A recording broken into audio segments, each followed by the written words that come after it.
YCP వెన్నుపోటు దినోత్సవం కేవలం పనిలేక చేసినట్లు ఉందన్నారు కేంద్ర మంత్రి రామ్మోహన్ నాయుడు.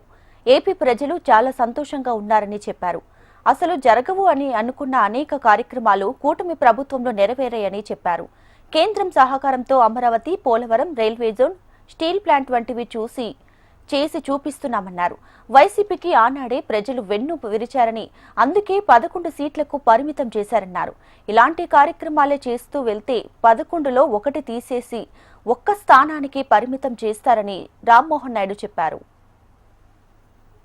అసలు జరగవు అన్నటువంటి కార్యక్రమాలు, అసాధ్యం అనే కార్యక్రమాలని ఈ రోజు కూటమి ప్రభుత్వంలో మేము సాధించుకున్నాం. ప్రజల తాలూకు అభిమానం ఉంది. ఈ రోజు ప్రతిపక్షానికి ఆ రోజు వెన్ను తీశారు ప్రజలే. వెన్ను పోటు అనేది ఆ రోజు వైఎస్ఆర్ కాంగ్రెస్ పార్టీ ప్రజలకు చేసినటువంటి దినం బహుశా వాళ్ళే గుర్తు చేసుకోవాలి. ఈ రోజు వాళ్ళకి ఎందుకు 11 సీట్లకే రాష్ట్ర ప్రజలు పరిమితం చేశారనేది అది గుర్తు చేసుకోక ఈ రోజు ఇష్టానుసారంగా ఇలాంటి కార్యక్రమాలు చేసి వాళ్ళ ఎనర్జీ వేస్ట్ చేసుకోవడమే తప్ప దానివల్ల రాష్ట్రానికి వాళ్ళకి కూడా ఎటువంటి ఉపయోగం కూడా ఏమీ లేదు. ఎప్పటికైనా సరే వాళ్ళు బుద్ధి తెచ్చుకొని చేసేటటువంటి కార్యక్రమాలు ఏవైతే రాష్ట్రానికి ఉన్నాయో దాంట్లో అందరూ కూడా కలిసి కట్టుగా పనిచేయాలి. ఆంధ్రప్రదేశ్ రాష్ట్రం మరింత శరవేగంగా ముందుకెళ్తుంది. ఒక మంచి బ్రాండ్ వాల్యూని ఈ రోజు క్రియేట్ చేశాం. చంద్రబాబు నాయుడు గారు, పవన్ కళ్యాణ్ గారు, మోదీ గారు కలిసి ఆ బ్రాండ్ వాల్యూని మళ్ళీ నాశనం చేయాలని చూస్తున్నారు. జగన్మోహన్ రెడ్డి గారి తాలూకా ఈ రోజు ప్రయారిటీ ఏంటి?